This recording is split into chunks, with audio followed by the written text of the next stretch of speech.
G'day everyone, it's me, the Anti-Theocrat, back with another one. Before I go into the main content, it's a quick sales pitch. It's the only one you're getting, so enjoy it. Below these videos, I do attach all links to the information if there are links to be had. I also archive all of the information if that's possible.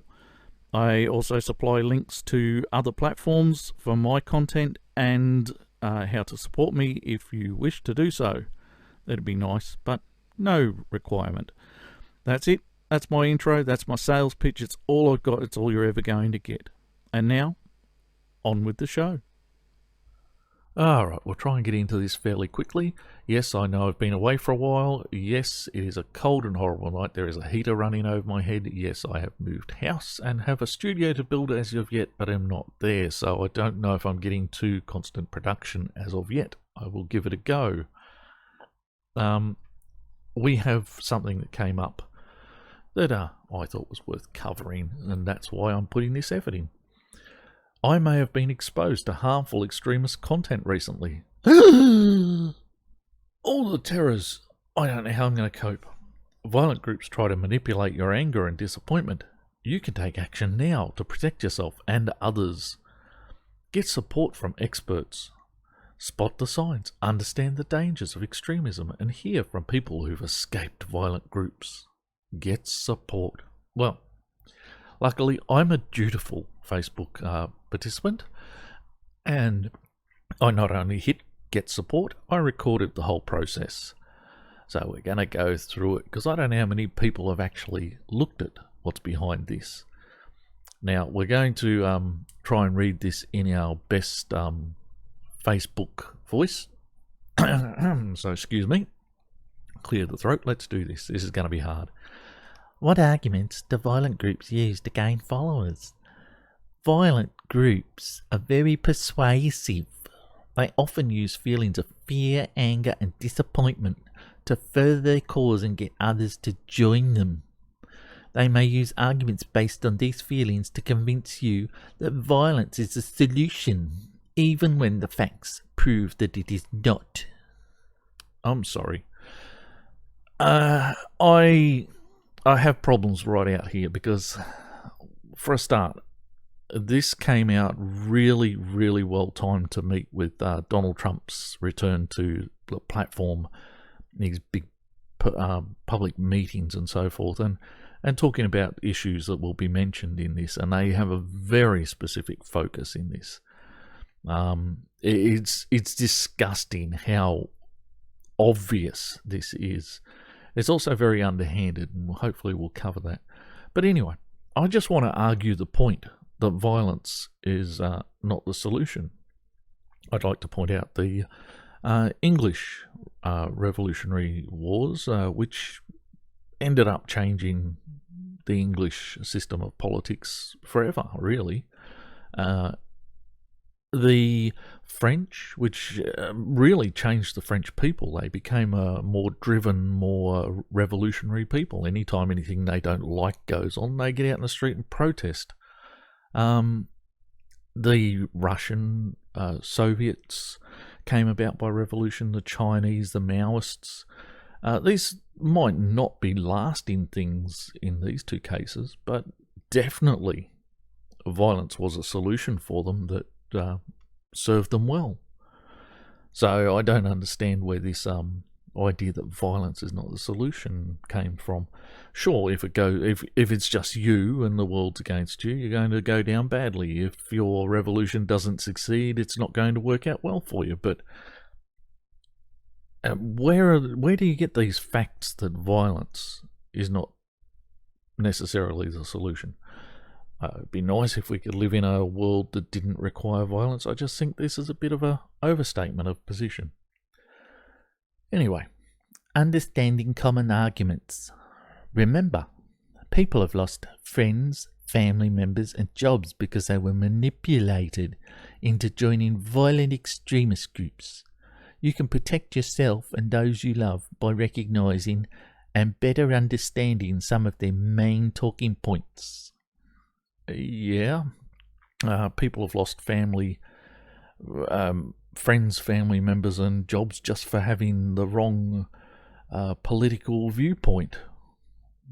I'm, and I know that Facebook thinks that some of those political viewpoints are automatically violent extremist groups, right? We're all fucking Nazis these days, if you're not, Mao himself.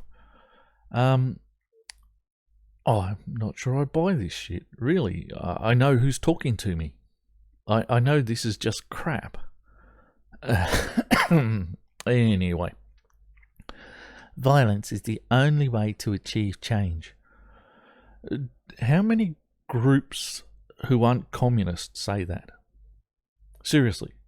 It is written into communist doctrine that, the socialist doctrine, that violence is the best way to overthrow a system. How many other people believe that violence is the only way to achieve change? But that's not where this is going to go, is it? You're not going to bring up the communist groups that exist and are currently using violence. So, we'll move on. Extremist groups may say violence is a legitimate and effective way to achieve change, but there is no evidence that it works. In fact, violence often makes things a lot worse and doesn't lead to the outcomes the group wants. Yes, evidence. This is a statement made without any evidence at all. There's not even a live link in that bit there to anything that might suggest they have evidence of that. Did you know that researchers have shown that peaceful movements are more successful than violent ones at bringing about social change? Really? Did someone tell BLM and Antifa that? Like I said, communist organisations. Communists believe that revolution is the way. They also believe that only a handful of revolutionaries, it only takes a handful to do the overturning. So, they got no problem with going out and destroying the place. But yes, I do not know where the researchers have shown this to be true. When they compare Mahatma Gandhi to every other movement that ever took place and decide that Mahatma was worth 100 socialist revolutions. What? Anyway, violence is against the law. Well, look at that. A true statement. Woohoo. Supporting a violent group can negatively impact you and your family. If you use violence, you may risk your freedoms, future job prospects, and relationships. Ooh, emotional. Ooh, the emotional argument. Oh, gave you by the hamstrings, doesn't it? You could lose everything if you join the wrong group. Oh, your family and your friends. Did you know that many people who get involved with extremist groups see violence as a tipping point and use it as their reason for leaving?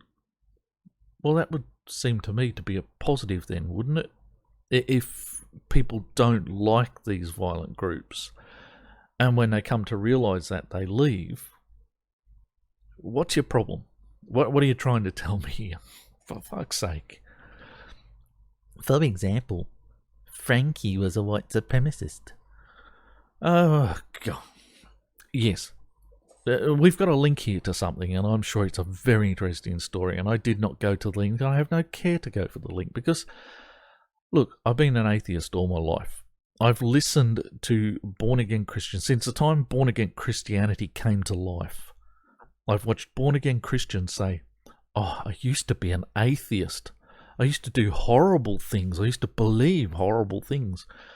And when you talk to these people, what it was they went to a church that wasn't born again.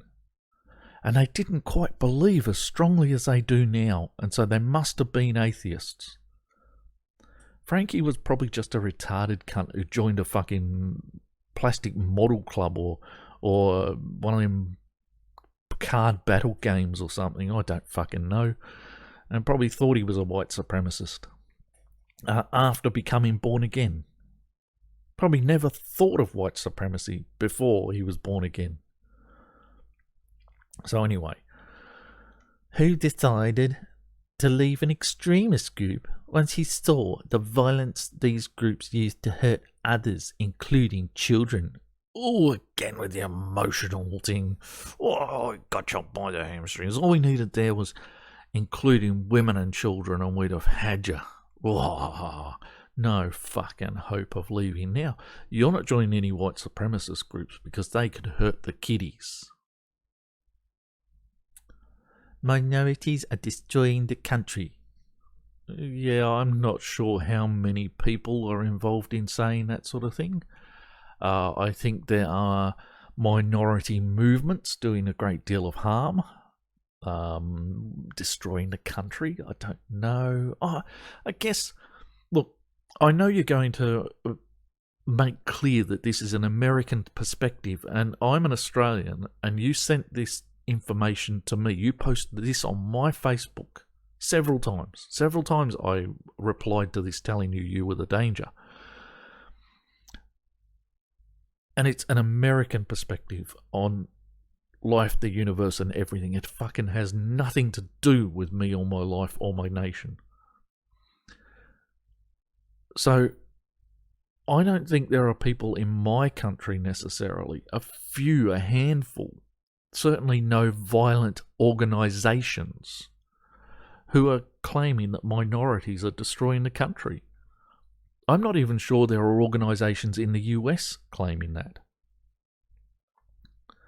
Anyway, it's a nice straw man. I love the straw man. It is a brilliant straw man. I'm sure there's someone out there who believes it too. And this Dobbing a Neighbour program you've got going on here, they'll suck this up and they will start dobbing in everyone.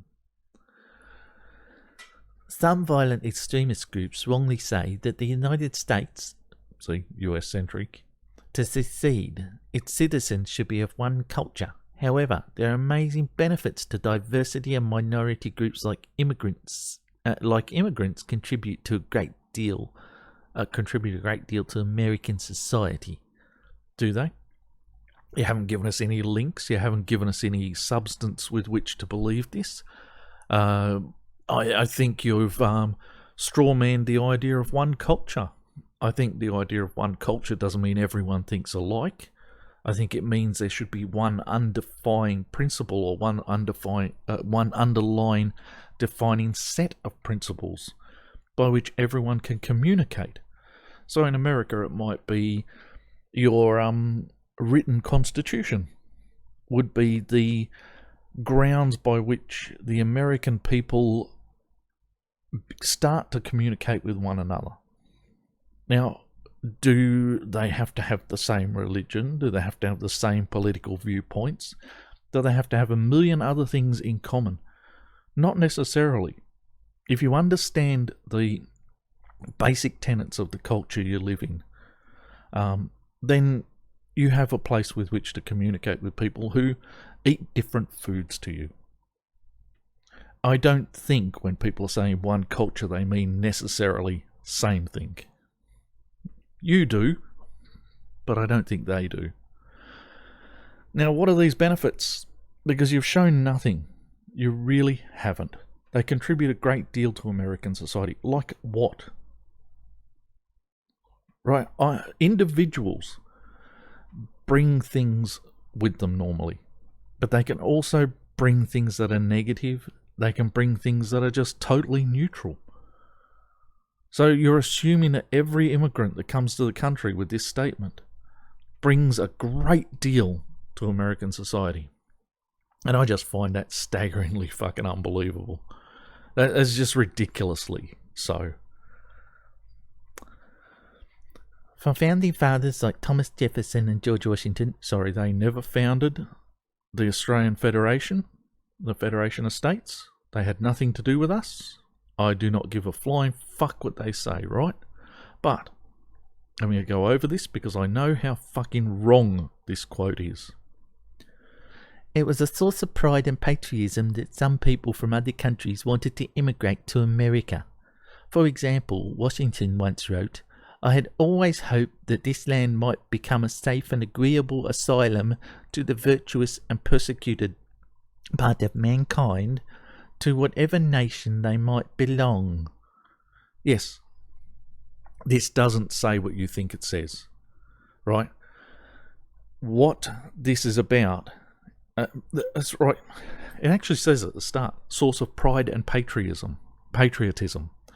He wanted people to come to America who saw America as a good place to be, that the values that America held dear, that the values that America sent out into the world were the sorts of things that people wanted to live by and with.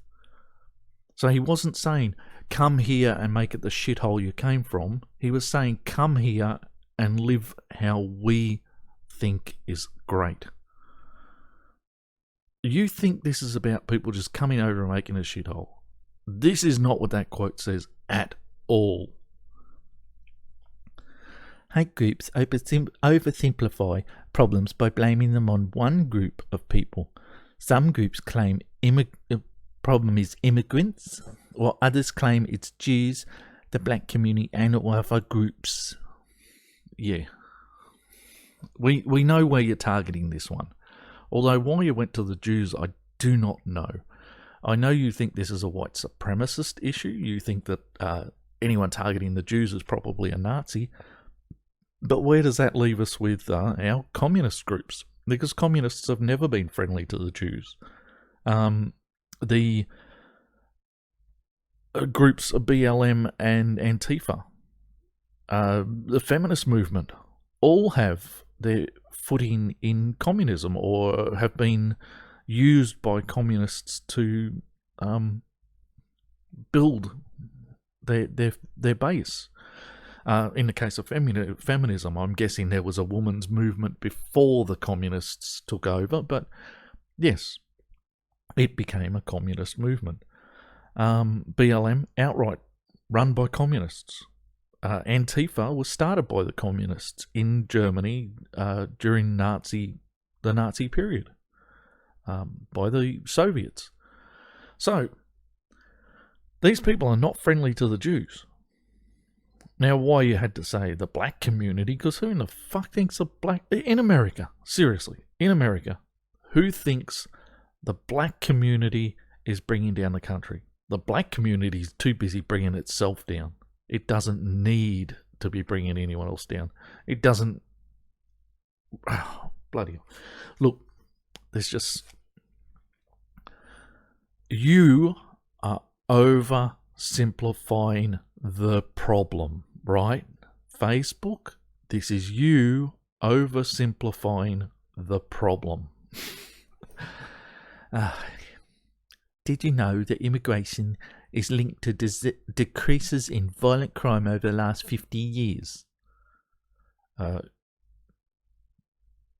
Yes, that's not causation. That's correlation. There's a big difference between causation and correlation. If the immigrant population had caused this decrease, you wouldn't be saying it was linked to.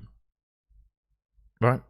This is not the same thing. What's happened over the last 50 years is law enforcement has got better at its job. The science of law enforcement has got better at doing its job. Violent crimes have decreased over the last 50 years because policing and law has gotten better at doing its job. Now, the fact that immigrants came in over that last 50 years as well, not really relevant. When we look to immigrant populations, let's say here in Australia, home invasions have gone up in Melbourne and carjackings, which is generally an American crime. It's never really been a thing here in Australia, carjackings, but it's gone up. And it's one population of people. It's one population of immigrants who have brought these crimes to Australia and made them something of a significant crime statistic. It used to be fairly insignificant. In Europe, rape gangs, immigrant populations, throughout Europe as well, Sweden, grenade crime, very much an immigrant crime. So I don't know where you get this idea that immigration has led to a decrease. I think it's more likely that law enforcement has led to that decrease.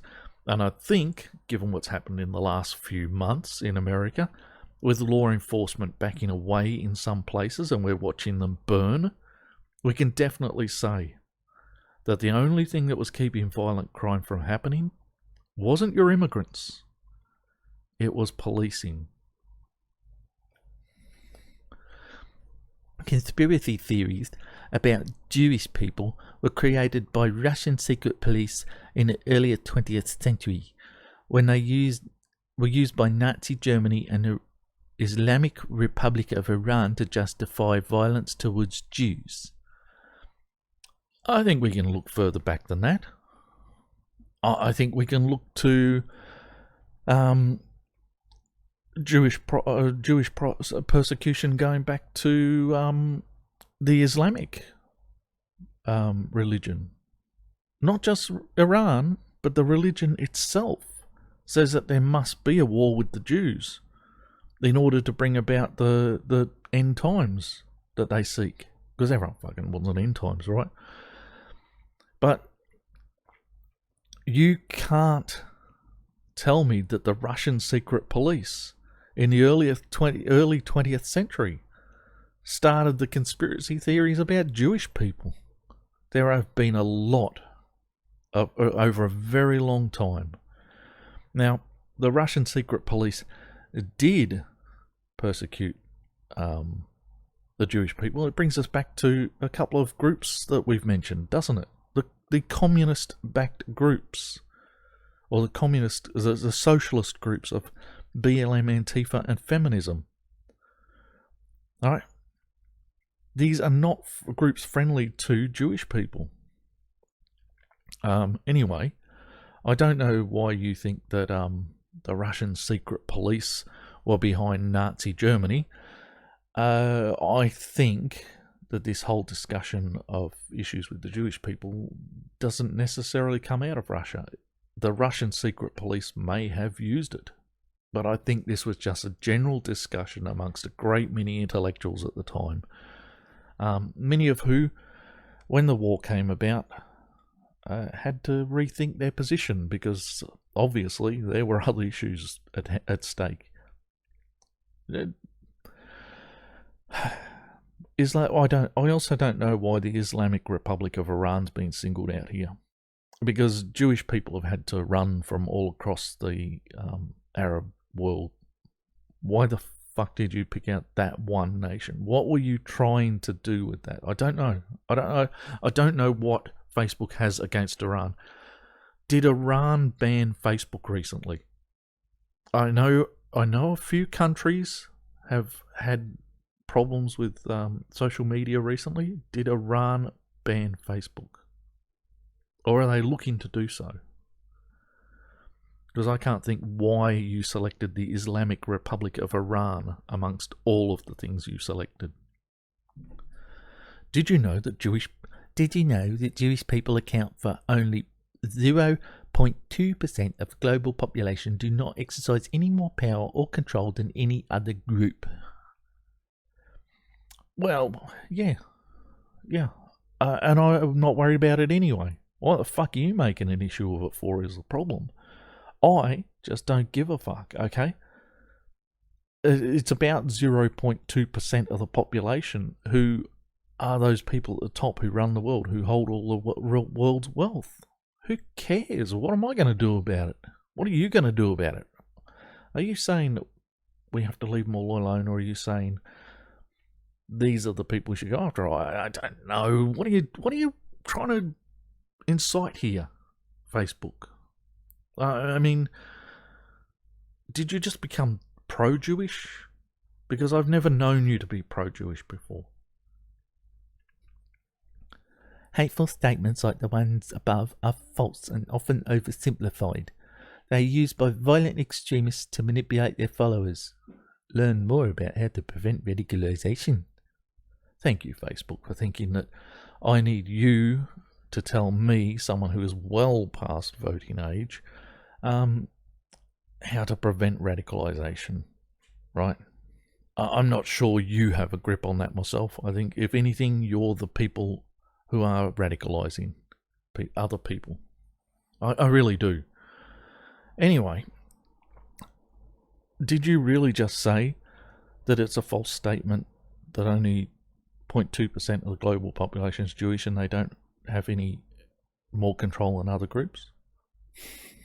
It's not what you were saying, were you? But this was stated so far down the path that we've forgotten what the question was.